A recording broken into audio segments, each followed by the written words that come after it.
Bonjour à tous. Donc ce matin encore, nous parlons d'actualité crypto. Nous regardons les marchés et tout est ouvert aujourd'hui. On peut voir des gros joueurs, des gros mouvements sur Ton qui a fait 13,33%, Rune 13,19%. Dans notre vidéo d'hier, en fait, nous parlions de Rune. Ça fait plaisir de voir que Rune a effectivement pris du poids de la bête. FTM a monté à 10,30, Notcoin à 12,83 et puis HNT à 11,55. Pour ce qui est du marché de façon globale, tout est vraiment ouvert aujourd'hui. Les, les, les, les données sont ouvertes. On voit le Bitcoin qui est remonté à 61 298, 61 300 même maintenant, avec dans les dernières 24 4% de prix. Ethereum aussi a pris 4% avec 2752 et BNB a pris 1,84% avec 529. Donc, de façon générale, le marché est vraiment positif parce qu'on a les données de la CPI qui commencent à arriver. Au niveau du Japon, effectivement, il y a eu comme une sorte d'arrêt par rapport au taux d'intérêt qui avait provoqué la chute de lundi de la semaine passée. Donc, on voit effectivement que le marché commence à reprendre. Mais comme d'habitude, c'est le marché des cryptos, il ne faut pas trop s'exciter. En fait, il faut apprendre à rester insensible au mouvement du marché. Juste prendre de l'action, voir ce qui se passe et puis prendre de l'action. Alors, lorsqu'on regarde l'actualité, il y a une actualité intéressante que j'ai trouvée ici. C'est celle de crypto.com, donc avec CRO, qui devient partenaire officiel de l'UEFA. Qu'est-ce que cela signifie? Ça signifie que le prix de CRO va effectivement bouger dans les jours à venir et que le marché va commencer à augmenter. Donc, on reparlera lorsqu'on va parler de la liste des cryptos qu'on regarde maintenant. Alors, sur Coindex, on nous parle du Bitcoin qui est passé à 61 000 $. Mais les traders restent prudents par rapport à cette situation-là. Donc, est-ce que, vous rappelez-vous qu'il y a cela quelques jours, on se pose la question, est-ce que le Bitcoin va monter, monter au-delà de 60 000, bien va descendre?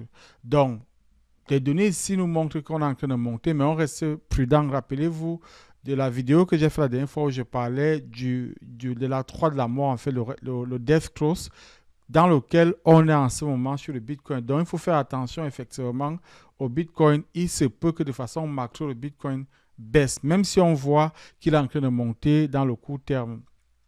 Alors, avec Decrypt, on nous parle plutôt de Goldman Sachs qui a révélé avoir 418 millions de détention du Bitcoin ETF. Alors, qu'est-ce que cela signifie? Ça signifie que sur le très long terme, les nouvelles sont en fait bonnes pour le Bitcoin parce qu'on a de plus en plus de gros joueurs qui conservent le Bitcoin, notamment à travers l'ETF Bitcoin. Donc, ça, c'est en fait de bonnes nouvelles en fait pour le Bitcoin et pour le marché des cryptos en général. Mais il faut rester attentif, tout peut arriver à n'importe quel moment. Donc, voilà pour ce qui est de la revue de l'actualité. Parlons maintenant des cryptos que nous avons repérés dans le marché. Nous avons repéré Girl, c'est Girls. Le ticker, c'est GIRLS, Girls. Le prix actuellement, c'est 0,0000137. Alors, il faut quand même remarquer que c'est une nouvelle crypto avec un total supply de 68 milliards, 69 milliards. Et puis, on peut voir ici que le all-time high, c'était 0,00003867. Donc, nous sommes à 0,0000537. Ça veut dire que depuis son all-time high, on a perdu, on est pratiquement à 75% de perdu. Ici, on dit moins 54% depuis le 30 juillet. C'est une crypto qui a commencé au mois de juillet. Donc, elle a pris 240% à son début. Alors, pourquoi est-ce que cette crypto est intéressante? Tout simplement parce que c'est un meme coin alors, qui veut attirer les femmes vers la crypto.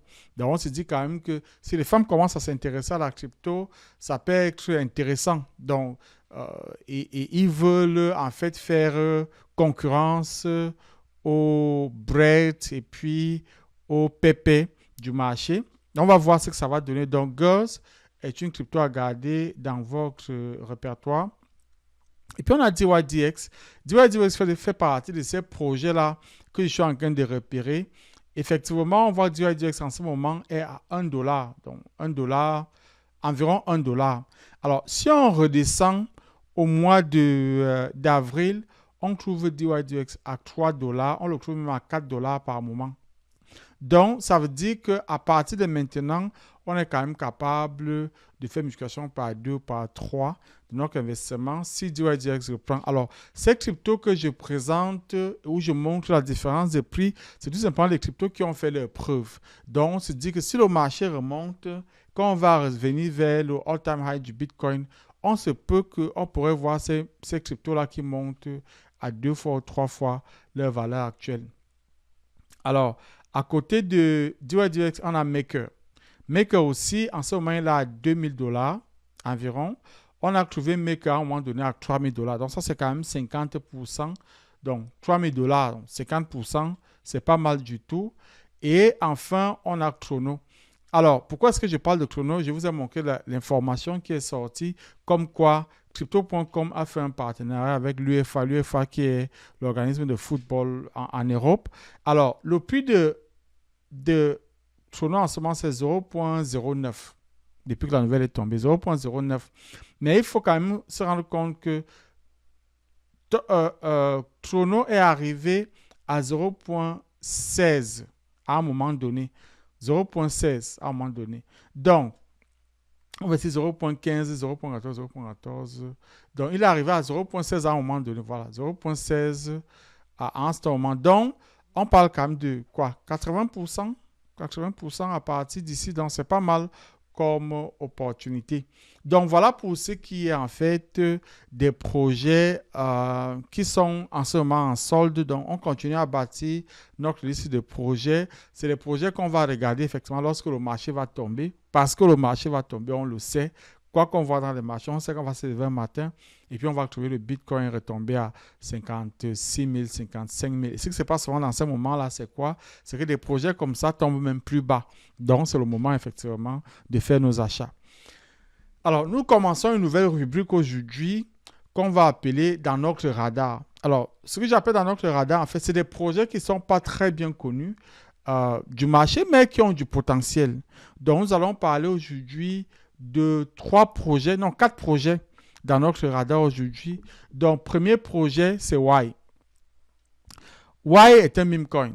Donc, en ce moment, il a 7-0 devant lui et il a quand même une capitalisation de 100 millions. Pour un meme coin, 100 millions, c'est énorme. Surtout lorsqu'on sait la prolifération des meme coins aujourd'hui et ce que c'est devenu. Donc, Y est l'un des projets que nous avons dans notre radar. Vous pouvez le rechercher, voir si ça vous parle comme ça m'a parlé. À côté de Y, donc, on a Fast Token. Fast Token, je le vois dans mon radar depuis maintenant pratiquement 5 ou 6 jours. Et je pensais qu'il allait sortir, mais il est toujours là. Donc, c'est pour ça que j'en parle aujourd'hui. C'est FTN. Fast Token, en fait, c'est un projet, c'est un Layer 1. Mais il a commencé comme étant un projet Ethereum.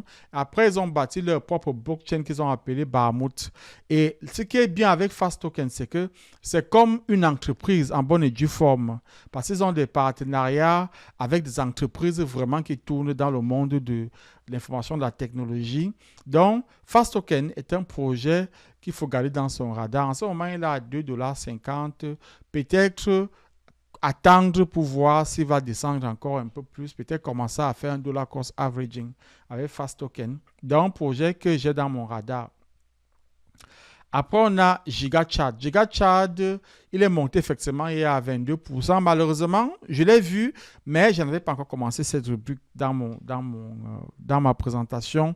Mais je le présente quand même, malgré le fait qu'il ait pris 22%. C'est un projet qui a de l'avenir. 193 millions de capitalisation du marché avec un volume de trading de 7 millions. Ce qui n'est pas mal pour un projet comme ça. Et il est sur Solana en fait.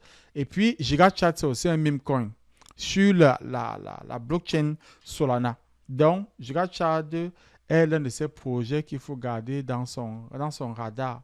Enfin, Toncoin. Alors, j'avais promis que j'allais faire une vidéo sur Toncoin. Je n'ai pas encore eu l'opportunité de le faire. Toncoin est une blockchain qui vient fort. Alors, tout simplement, pourquoi? Parce que Toncoin, en fait, si vous voulez, c'est l'écosystème blockchain de la plateforme de chat Telegram. Alors, l'un des problèmes que la plupart des blockchains ont, c'est l'effet réseau, le network effect. C'est-à-dire, il y a combien de personnes utilisent votre projet, votre plateforme, votre blockchain. Donc, Telegram vient déjà avec tous ces utilisateurs. On parle de 800 millions d'utilisateurs. Donc, Toncoin va profiter en fait de ces utilisateurs-là. Ils ont pas mal de projets sur lesquels ils sont en train de travailler. Pas mal d'écosystèmes qu'ils sont en train de regarder, notamment dans le paiement. Il sera possible de faire des paiements. Si vous avez un compte Telegram, de payer à quelqu'un qui a un autre compte Telegram. Ils vont ouvrir des marchés sur l'écosystème Telegram et puis ils sont en train de travailler énormément sur les jeux vidéo. Donc, voilà en fait les différents projets qui sont dans mon radar. Donc, voilà tout pour aujourd'hui. Je vous vois demain pour une autre vidéo.